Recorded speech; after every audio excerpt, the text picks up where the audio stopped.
Vamos a recibir con fuerte aplauso a la profesora doctora Rosa María Rodríguez Izquierdo.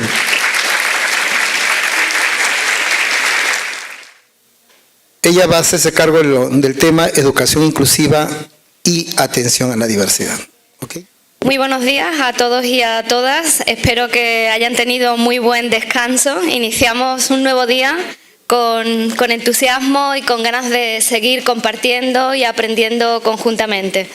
El tema que me trae esta mañana en buena parte está conectado con lo que vinimos diciendo ayer. De hecho, cuando a mí me invitaron a dos ponencias, una de ellas con el tema de educación en y para la diversidad y la siguiente sobre educación inclusiva y atención a la diversidad, lo primero que yo me pregunté fue como, bueno, estamos hablando de lo mismo, vamos a seguir hablando de lo mismo.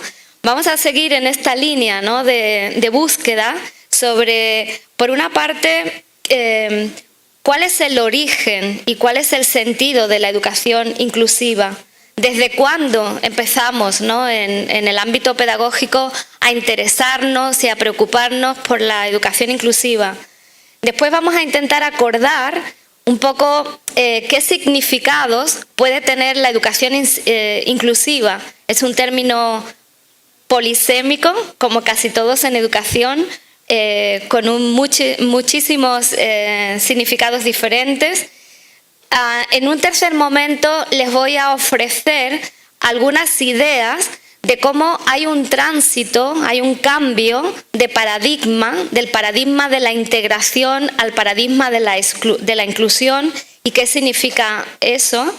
En un cuarto momento voy a hacer algunas reflexiones sobre educación inclusiva o educación sin exclusiones y si esto significa o no lo mismo.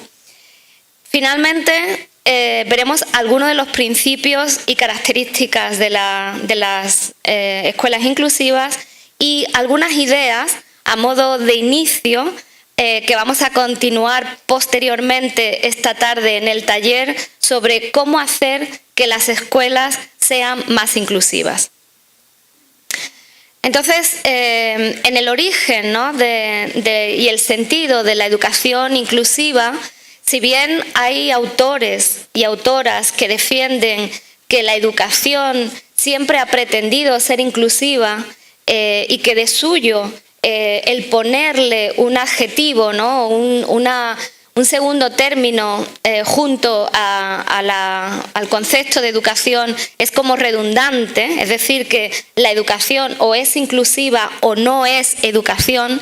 Sin embargo, podemos situar que es a través de la conferencia de Jontiem en el 1990, en este encuentro de la UNESCO, donde desde el reconocimiento de la educación como un derecho fundamental, sitúa ya no solo la educación especial como un derecho a esos colectivos con algún tipo de discapacidad, sino que es el germen de esta idea, ¿no?, de que la educación o es inclusiva o no es educación. Pero va a ser posteriormente, en la conferencia de Salamanca, ya en el año 1994, cuando 88 países y más de 25 organizaciones promueven esta idea, ¿no?, de hacer que los sistemas educativos tengan esta orientación inclusiva, ¿no?, y reflexionan sobre qué significa eso.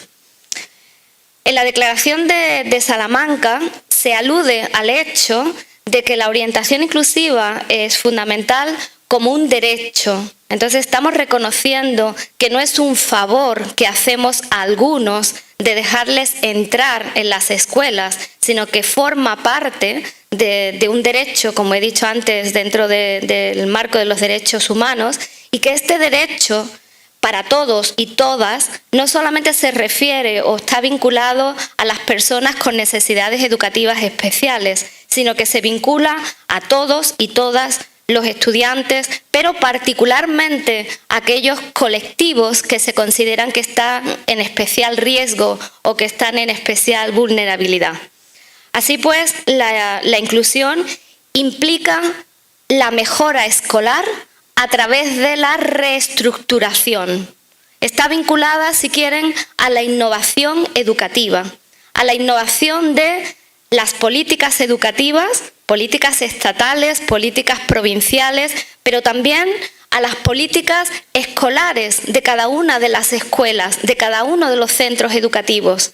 Pero tiene que haber también una transformación de la cultura escolar, digamos, del ambiente, ¿no? de ese feeling, por así decirlo, que uno siente cuando llega a un lugar y que, por lo tanto, los estudiantes también sienten cuando ingresan en una escuela qué es lo que permea, ¿no? Cuál es la cultura, cuál es el ambiente que allí se respira. Es un ambiente de acogida, es un ambiente relajado, es un ambiente tenso, es un ambiente demasiado estructurado, demasiado disciplinado, que no permite, digamos, que cada uno pueda manifestarse tal como es. Entonces estamos hablando de reestructuración política, de cultura, pero también de las prácticas, porque finalmente esta filosofía, ¿no? Este nuevo paradigma de inclusión educativa tiene que trasladarse, tiene que manifestarse en cada una de las aulas, de las clases, de las actividades que hagamos con el alumnado, en los momentos más formales, pero también en los momentos más informales, ¿no? Como en los recreos, en los espacios de transición, de un lugar a otro. Esta filosofía tiene que permear cada uno de los momentos y de los espacios escolares, ¿no? Entonces, unido a esta mejora escolar, a este cambio de paradigma, digamos que en la educación inclusiva hay como 3 ejes fundamentales, ¿no? Uno es la equidad. Hablar de educación inclusiva es hablar de justicia social. Estamos en un momento en el que, afortunadamente, en la mayoría de los países del mundo, o del mundo desarrollado al menos, hemos conseguido la escolarización de todos los niños y las niñas. Prácticamente el 100% de los niños y de las niñas en edad escolar tienen un puesto educativo, tienen un lugar en la escuela, tienen acceso a la educación pública. En este momento, en este marco de equidad, necesitamos trabajar para que no solamente sea acceso, sino que sea una escolarización que tenga significado, que tenga sentido y que sea de calidad. En este sentido, el segundo eje de la educación intercultural, de la educación inclusiva, es fundamental, la pertinencia.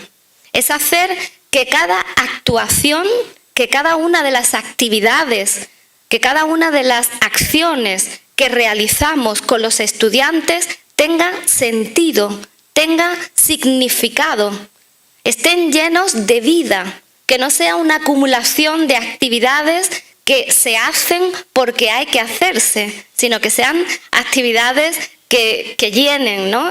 Los espacios con sentido, ¿no? De acuerdo a necesidades reales, muy vinculadas a las necesidades del contexto, a las necesidades de cuestiones que ellos están percibiendo y viviendo en el día a día. Este eje va también muy vinculado al tercer eje, que es el eje de la relevancia. Hacer real que lo que se aprende en la escuela sirve para la vida, porque es la vida. Y no sirve para la vida en 5 años, en 10 años. A veces le decimos a los estudiantes que son pequeños, esto te va a servir para cuando seas mayor, para cuando tengas esta edad, la otra edad, para cuando vayas a la secundaria.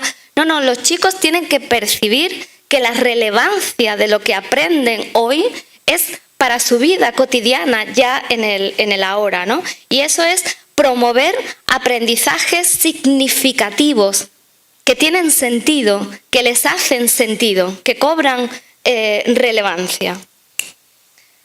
Hay una definición de Steinbach sobre educación inclusiva que dice que es algo más complejo que simplemente el concepto de integración, que parte del supuesto de que está relacionado con la naturaleza de la misma educación regular, no de la educación especial, no de la educación para algunos, sino dentro de una escuela común para todos.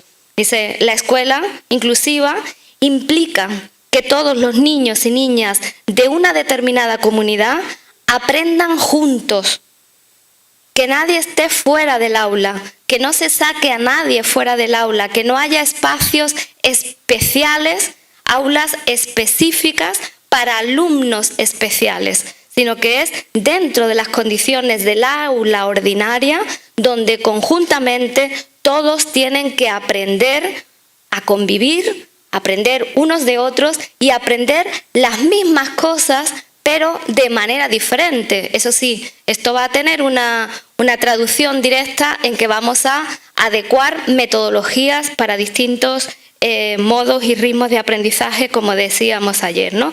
Y todo esto independientemente de las características o de las condiciones personales e independientemente de las características o de las condiciones sociales o culturales de cada uno de los estudiantes. Y por supuesto están incluidos todos, no solamente los estudiantes que presentan una discapacidad del tipo que fuere.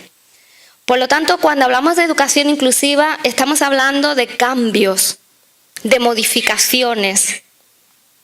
Una escuela inclusiva es una escuela transformativa, una escuela que no se parezca tanto a la escuela donde nosotros fuimos o donde fuimos nuestros padres. Estamos en un siglo diferente, con chicos diferentes, entonces tenemos que cambiar, tenemos que entrar en este movimiento. La educación inclusiva es un movimiento internacional de escuelas, de sistemas educativos que entran en esta filosofía, en esta concepción educativa que entiende que hay que cambiar, transformar y modificar las estructuras, las estrategias y tener una visión que incluye a todos los niños. O sea, el cambio no por el cambio, sino el cambio para la inclusión, el cambio para hacer posible que todos los niños tengan no solamente el acceso a la educación, sino la posibilidad de sentir que la educación hace sentido para ellos y es significativa en sus vidas, ¿no? Y todo eso dentro del sistema regular y del sistema ordinario. La educación inclusiva, por lo tanto, si está dentro del marco de la innovación, del cambio y de la mejora educativa, es un proceso, no es algo que se hace de un día para otro. Es un proceso de equipos de profesores y de profesoras convencidos de que necesitamos hacer estos cambios, de hacer estas transformaciones como, la manera, ¿no?, de garantizar que ese derecho de una educación de calidad para todos y todas pase de ser solamente una idea a hacer un desarrollo, ¿no?, a ser parte de la cultura inclusiva. La cultura es aquello que se vive, aquello que se experimenta, aquello que se aprende a través de las interrelaciones y de las relaciones cotidianas y diarias de todo lo que hace parte de nuestra vida. La educación inclusiva también está relacionada, por lo tanto, como he dicho, no solo con el acceso, no solamente con el dejarles, ¿no?, a modo de favor que accedan al sistema educativo, sino hacer posible la permanencia, hacer posible que los estudiantes tengan éxito académico, que no tengan experiencia de fracaso y, por supuesto, que no abandonen el sistema educativo, por lo menos en sus años de educación permanente o obligatoria. Y para eso necesitamos hacerles partícipes, hacer una educación donde el centro sean los estudiantes, los protagonistas sean los estudiantes. Y nosotros seamos los periféricos, nosotros somos los guías, nosotros somos las ayudas, los apoyos, pero ellos son el centro de la acción educativa, el corazón de los procesos educativos, ¿no? Y de esta manera garantizar el aprendizaje auténtico y el aprendizaje real, los aprendizajes que son funcionales y que, como dice Freire, ayudan a percibir el mundo, a comprender el mundo, a interpretar el mundo. Y para esto no se necesita estar en la universidad, esto se puede hacer desde con niños preescolares, con niños y niñas de educación inicial, con niños y niñas de educación primaria, con niños y niñas de educación secundaria y en todas las etapas y niveles educativos. Porque cada niño y cada niña, en función de su desarrollo evolutivo, tiene un contexto que necesita conocer y que necesita comprender. Entonces, ¿cómo hacemos esto? Yo sé que ustedes están preocupados. ¿Cómo hacemos esto? Haciendo que el contexto y la realidad cotidiana que ellos viven entre en el aula, para que comprendan cuál es el medio en el que viven, el mundo en el que viven y vayan formándose como sujetos activos de un mundo, ¿no? De un mundo donde la inclusión no es lo que predomina. Vivimos en una sociedad o vivimos en sociedades que en general no son sociedades inclusivas. Entonces, la educación inclusiva nos habla de levantar barreras. ¿Levantar barreras para qué? Para que se produzca el aprendizaje y la participación. Porque si mantenemos estas estructuras lineales y rígidas que a veces tenemos en los currículum educativos y en las actividades educativas, no es posible el aprendizaje. Para aprender necesitamos estar bien, necesitamos sentirnos a gusto, necesitamos tener la seguridad de que cuando cometemos errores no se nos va a penalizar, porque el error es parte del aprendizaje, porque para aprender uno tiene que ensayar y en el ensayo es como en la práctica vamos haciendo que estas habilidades que tenemos que adquirir sean mejores.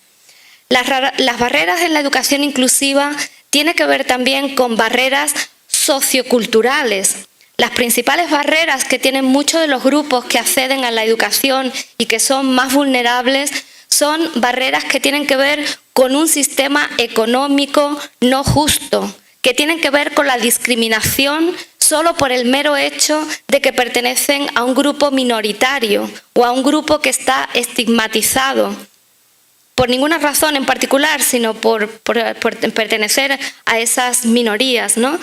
Las barreras culturales tienen que ver con la ignorancia de leer las historias de la persona, de las personas que tenemos, de los estudiantes que tenemos en el aula, desde una sola mirada, desde la mirada del déficit, de estudiantes que les falta algo, en lugar de leer las historias de los estudiantes como estudiantes en evolución, estudiantes que tienen capacidades y que nosotros lo que nos toca es desarrollar eso que ya tienen, sí, para que se completen, pero para que se completen de una forma, digamos, no solamente deficitaria o compensatoria, sino desde unos aprendizajes humanistas, integrales, holísticos, ¿no? Que entienden a la persona como un todo. Algunas de las barreras son barreras de normatividad, barreras que tienen que ver con las propias regulaciones y leyes que tienen los sistemas educativos, donde tenemos que ejercer nuestras prácticas cotidianas educativas, ¿no?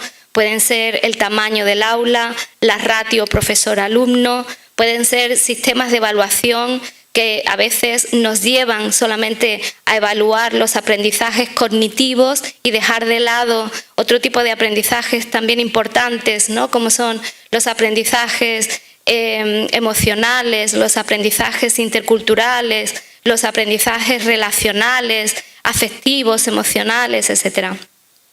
Hay también barreras de accesibilidad, barreras no solamente de infraestructura, barreras arquitectónicas, sino también barreras de falta de recursos humanos, de material no adecuado para los propósitos que nos proponemos.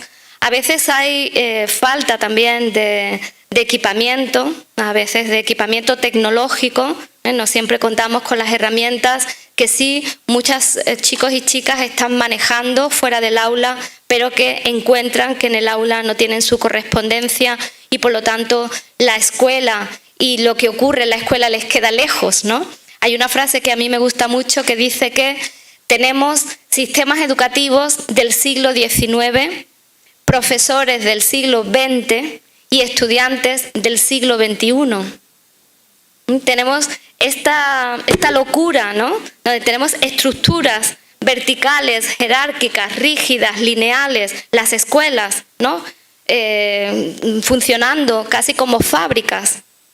Pero somos nosotros, otros sujetos con otros referentes culturales, con otras lentes culturales, generacionales, de un siglo que ya no es. Todos nosotros nacimos en el siglo anterior, pero tenemos estudiantes que son estudiantes de una nueva generación, con nuevas necesidades, motivaciones, intereses, capacidades. Y tenemos que hacer que estos tres sistemas se configuren, ¿no?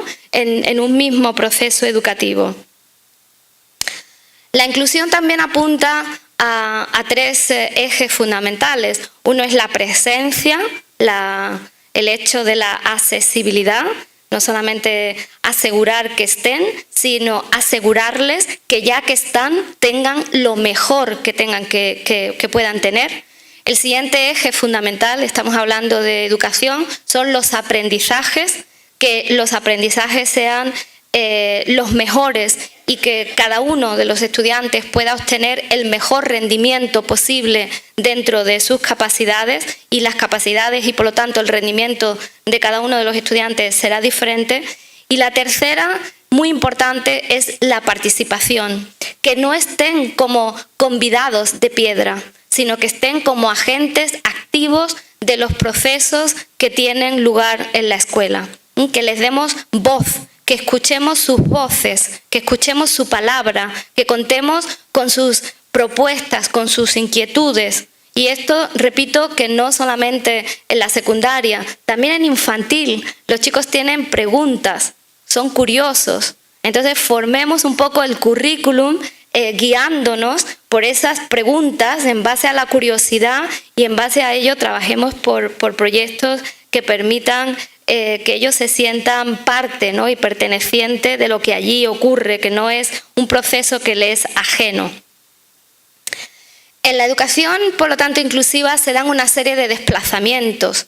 El desplazamiento fundamental es dejar de pensar en la educación como un favor, como algo condescendiente, a pensar en la educación como un derecho fundamental, algo que le es debido. Por lo tanto, estamos hablando de un principio ético y por lo tanto también casi de un principio político. Cuando hablo de un principio político no me refiero a un principio partidista, sino de un principio que busca el bien para la comunidad y para todos. El siguiente desplazamiento al cual ayer me referí en mi intervención es dejar de pensar en la diversidad como una fuente de problemas y pasar a mirar la diversidad como una riqueza, como una posibilidad, como un reto, como algo que nos obliga, pero también que nos da la posibilidad de repensar las planificaciones educativas, las planificaciones didácticas del aula. En tercer lugar, la igualdad, que desconoce la particularidad y aumenta la discriminación.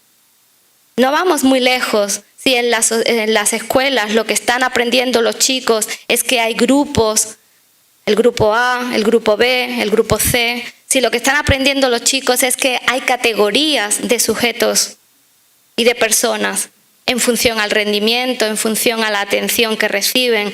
Frente a eso, la igualdad en derecho, el derecho que tienen de la diferencia, de ser diferentes como parte de la riqueza humana también a la que nos referíamos ayer. También hay un desplazamiento de pensar la educación desde la compensación, la educación compensatoria que da aquello que no tienen, porque pensamos que hay sujetos que siempre les falta algo, hay sujetos que no saben la lengua, hay sujetos que no tienen una capacidad motórica determinada, y por lo tanto mirar a la persona de nuevo desde el déficit, desde lo que le falta, frente al desplazamiento de mirar a las personas como personas en evolución, personas en cambio y por lo tanto personas con capacidades. Todos los sujetos tenemos capacidades. Estamos capacitados para algo, pero no todos estamos capacitados para lo mismo. sino para diferentes cosas. Bien, la integración, de la integración a la inclusión. De nuevo, este cambio, ¿no?, a algo mayor, a algo que agranda, digamos, la perspectiva, es no solamente ubicar a los estudiantes, a determinados estudiantes en un nuevo entorno, en el entorno físico de la escuela, sino hacer que, además de que ya estén ahí, además de que ya han sido ubicados en las aulas ordinarias, en los colegios, en la educación común, tienen plena inclusión, que son ciudadanos de pleno derecho y que tienen, por lo tanto, o tenemos la obligación de ofrecerles los mejores recursos dentro de las aulas ordinarias. De la integración, donde veníamos de modelos con duplicidad de centros, unos centros especiales y unos centros específicos para personas especiales y después los centros ordinarios para todas las personas, pasamos a un único sistema, un sistema inclusivo donde convivimos todas las personas que somos diversas y especiales, porque todos somos diferentes y al mismo tiempo iguales, ¿no?, en derechos. Pasamos de un modelo del déficit a un modelo curricular donde hay intervenciones relevantes, significativas y centrado en los aprendizajes de calidad para todos. Pasamos de un modelo que prestaba atención solamente a los sujetos con cierta diversidad visible, es decir, con necesidades educativas especiales, sordos, ciegos, síndrome Down, a un sistema donde todos los niños y todas las niñas, todos los que aprendemos, tenemos dificultades, pero a pesar de tener dificultades de aprendizaje, todos podemos aprender, pero necesitamos apoyos y esos apoyos son necesarios y variados en función de las dificultades que cada uno de nosotros tengamos. Frente a la exclusión de los diferentes o de los especiales, la inclusión de todos y todas las alumnas y alumnos en un sistema común, porque en la sociedad vamos a compartir espacios después, posteriormente, en esa escuela común. Por lo tanto, todo lo que ayude, ¿no?, a que aprendamos esa ciudadanía, ¿no?, responsable va a ser un plus. La diversidad es responsabilidad de la educación especial, entonces teníamos profesores especiales para niños especiales. En la inclusión tenemos profesores, todos nosotros especiales, para todos los niños y todas las niñas que son especiales. Entonces, la responsabilidad de los aprendizajes es de todos, es compartida por todos los que componen un centro educativo. Hay una coexistencia de modelos educativos diferenciados y ordinarios, ya he hablado de la duplicidad de sistemas, frente a la educación inclusiva, donde hay un conjunto de servicios, hay un pool de servicios que apoyan a todos los estudiantes, a cada uno de ellos en función de sus necesidades. No dándole a todos igual, sino dándoles a cada uno según lo que requiera. Hay una preocupación por la integración en el modelo de integración con el que estén, con el que estuvieran en esas escuelas. Ahora ya la preocupación es porque aprendan y aprendan aspectos relevantes e importantes. Pasamos de ver el derecho a la educación solo para la integración de las personas con necesidades especiales, con discapacidad, a un derecho para todos, de la individualización de la enseñanza a la transformación de la educación. Estamos hablando no solamente de cambiar las metodologías, estamos hablando de cambiar las escuelas. La educación inclusiva es hablar de escuelas inclusivas. No se puede hacer educación inclusiva en escuelas que no son inclusivas. Hay que cambiar, como he dicho, hay que transformar las organizaciones, el currículum, las metodologías, pero no se pueden tener metodologías flexibles y metodologías individualizadas en colegios inflexibles o rígidos o muy encorsetados.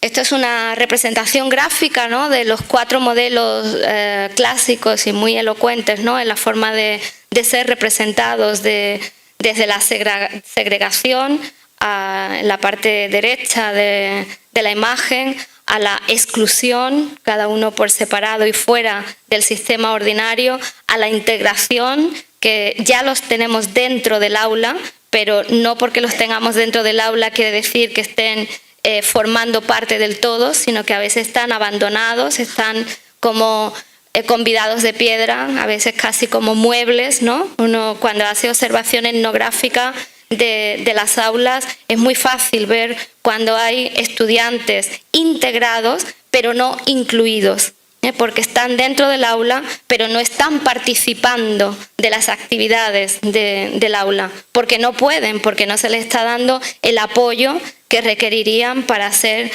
sujetos plenamente incluidos. La educación inclusiva, por tanto, no es una receta. No hay recetas, yo siento darles una mala noticia en esta bonita mañana, no hay paso 1, paso 2 y paso 3, sino que, como digo, es una filosofía, ¿no?, que permea todo el centro, es una actitud hacia la educación, ¿no? Y cuando estamos en esta corriente transformativa, digamos que la creatividad se regenera, ¿no? Y bueno, sale por todos los poros, ¿no?, de nuestro ser como educadores, que busca las formas y los modos de dar apoyos diferentes para los diferentes estudiantes que tenemos incluidos en nuestro aula. Es fundamentalmente y de una manera muy sencilla hacer sentir que todos los niños son bienvenidos, que todos los niños se sienten seguros en el aula, hacer que todos se sienten valorados, aceptados, apreciados, queridos. Es una forma de hacer sentir, ¿no? Es hacer que se sientan bien, para que una vez que se sientan bien, no solo estén a gustito, sino que sea, digamos, como el humus, el sustrato, ¿no?, que le permita pasar a los aprendizajes, a entrar en procesos que a veces son complicados y que requieren esfuerzo, pero que no se van a conseguir a menos que los chicos y las chicas tengan estas experiencias, ¿no? Hacer sentir es que puedan experimentar que son bienvenidos, que no son un problema, que los queremos no solamente afectivamente, sino que los necesitamos para que ellos también nos hagan aportaciones, nos enseñen cosas que a veces los que pensamos que no tenemos determinadas necesidades no nos damos cuenta que necesitamos, pues, en esto de las inteligencias múltiples, ¿no?, tener mayor sensibilidad, tener mayor aprecio a las cosas pequeñas, a lo cotidiano. Ellos también nos pueden enseñar mucho si se les hace el espacio, ¿no? Se construye estas culturas inclusivas que hacen que los chicos sientan, lo experimenten, lo perciban. Es una manera, por lo tanto, es una oportunidad para pensar y para hacer nuestro día a día, nuestra actividad didáctica de otra manera. Es, como digo, una oportunidad, ¿no? No son técnicas aisladas, no estamos hablando de una educación mecanicista, estamos hablando de una filosofía, ¿no?, que nos da la oportunidad para que en los claustros o a modo de pequeños equipos de nivel, de aula, de planificación, repensemos el currículum de manera global como centro, pero también de manera particular, cada uno de nosotros en nuestra planificación de aula. Tenemos que crear nuevas escuelas que sean más relevantes y apropiadas. No es solo, por lo tanto, esa aproximación física que veíamos en la imagen de tenerlos ya dentro del aula, sino que es una finalidad educativa de reconocimiento de este derecho fundamental que nos permite planificar con éxito, planificar para que todos los estudiantes tengan éxito académico al mayor nivel que puedan conseguir cada uno de los estudiantes. Y los niveles serán diferentes en diferentes áreas, ¿no? Como hay chicos que en el área de historia pues son excelentes, pero en el área de educación física tal vez no son tanto. O hay chicos que en el área de matemáticas son excelentes, pero en el área de plástica o música no son tan buenos, ¿no? Entonces, hacer que tengan éxito en todas las áreas, en la mayor parte de las áreas, pero fundamentalmente en las áreas que también le son más afines a cada uno de ellos, ¿no? De la educación, de la exclusión a la inclusión, digo, es un reto. Aquí tenemos a dos autores fundamentales en la literatura sobre educación inclusiva, Booth y Ainscough, en la que, bueno, hablan que es fundamental para hacer que los chicos y las chicas se sientan acogidos, bienvenidos, queridos, apreciados, seguros, para que puedan aprender, construcción de comunidades educativas. La escuela tiene que ser una comunidad de educadores que se preocupan por cada uno de los chicos y de las chicas que están en ese colegio, no solamente por los chicos que este año son mis estudiantes. Todos los chicos y todas las chicas de un colegio son nuestros estudiantes, son estudiantes de todos, porque somos una sola comunidad, somos una única comunidad que en un año particular se nos da la responsabilidad de un grupo particular. Este año soy tutora de tercero de primaria o de quinto de primaria, pero eso no significa que el resto de los chicos no sean parte de nuestra responsabilidad. La educación inclusiva supone prácticas democráticas. Hablaba ayer de esto también, ¿no? Hablamos del acceso y de la participación y de la pertenencia como tres ejes fundamentales de la inclusividad. Prácticas democráticas donde ellos ya puedan discutir, negociar, proponer, escuchar, defender, no solamente asumir como ciudadanos, digamos, negativos, ¿no? o pasivos, ¿no? Sumisos, lo que hay que hacer, ¿no? Entonces estamos hablando de una perspectiva ética de la educación, es la educación como derecho fundamental para todos, no para algunos.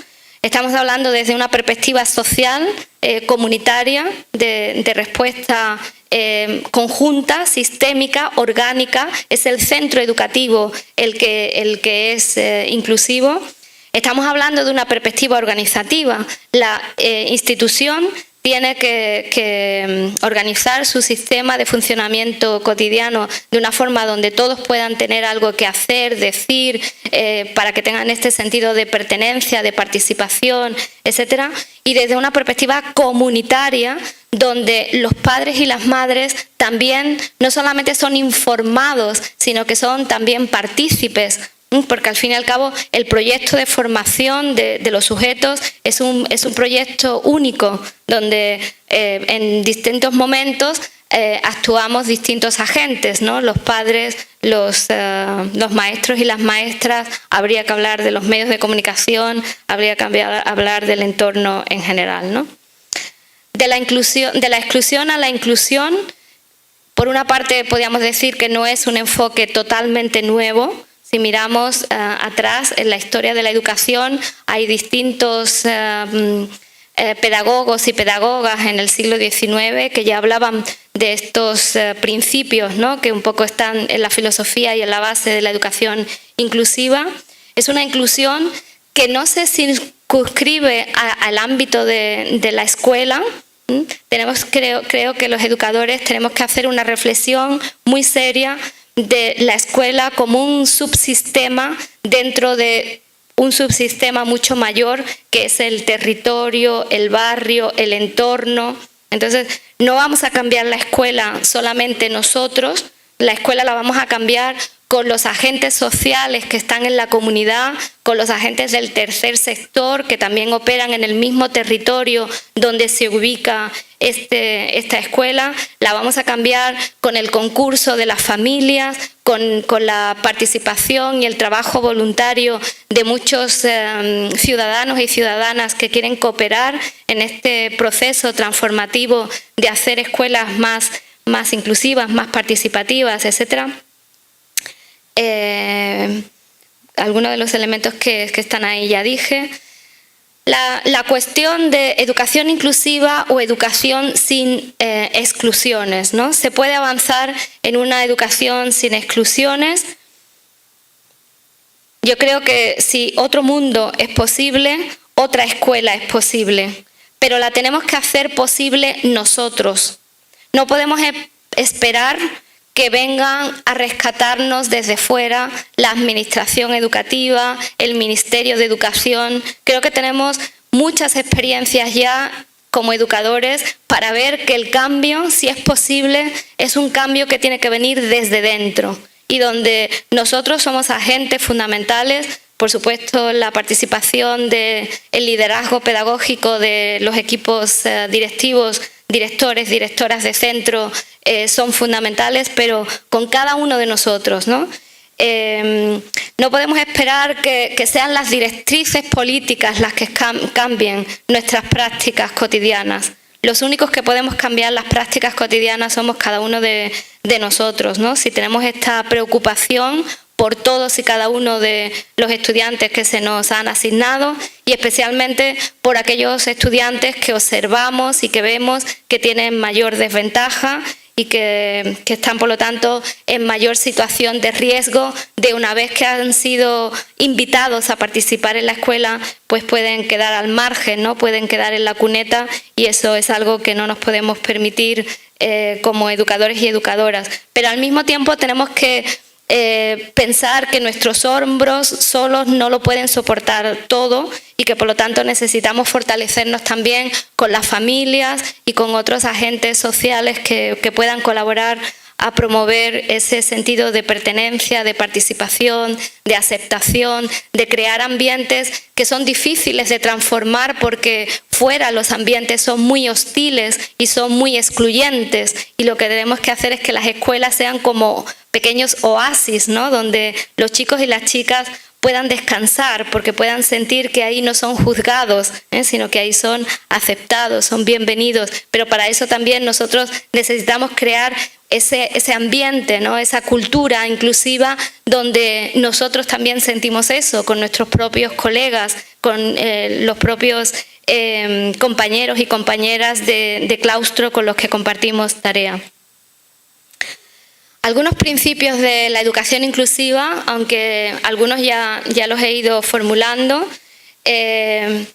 Bueno, el primero es la buena enseñanza. Ayer me preguntaba alguien de ustedes cuál es el perfil del buen educador para la diversidad o para la educación inclusiva. Es aquel educador o educadora que es capaz de crear oportunidades, crear posibilidades. Yo a veces quiero representar que nosotros como docentes somos como pequeños magos que tenemos la capacidad de crear magia. Tenemos la capacidad de que cada día en el aula ocurran experiencias que son aventuras, porque son experiencias, porque aprendemos a través de las experiencias. Entonces creamos experimentos, creamos vivencia, creamos situaciones donde podamos reflexionar y podamos aprender no solamente desde los textos, sino también desde la propia vida. Me están haciendo ya atención voy a ir mucho más rápida en los últimos momentos. Cambiamos el currículum, ¿no? Un currículum más amplio, es el currículum de la vida y las asignaturas nos sirven solo en cuanto que el currículum es ampliado con la vida. Transformamos una enseñanza menos individualista y más interactiva, más basada en actividades prácticas, ¿no? Donde los alumnos aprenden de manera conjunta, unos de otros y unos con otros. Para esto el profesorado necesita apoyo, necesitamos apoyarnos, ¿no? Cuando tenemos buenas experiencias y buenas prácticas, cuando descubrimos cosas, formar comunidades de práctica dentro de los centros, dentro de las escuelas, donde nos compartimos estas buenas prácticas. Como he dicho, necesitamos de la participación de los padres y de las madres, visualizarlos no como amenazas, sino como agentes cooperadores y cooperantes en este proceso. Necesitamos crear una nueva filosofía del aula donde ocurren cosas emocionantes y apasionantes, donde todo el alumnado aprende, pero donde nosotros también aprendemos con ellos y de ellos. Necesitamos una instrucción acorde a las características del alumnado, no un alumnado que se adapta a una escuela, sino una escuela que se adapta a un alumnado, que somos nosotros los que observamos analizamos y conocemos qué tipo de chicos tenemos delante y en función de eso pensamos y repensamos nuestras actividades para que se adecúen mejor a sus intereses. Necesitamos formar redes de apoyo con otros centros que están en el mismo entorno y que tienen las mismas problemáticas, redes con otros educadores. Hoy tenemos también las redes que nos permiten, las redes telemáticas, ¿no?, que nos permiten entrar en contacto con y crear círculos dialógicos de aprendizaje. Necesitamos acomodar el aula.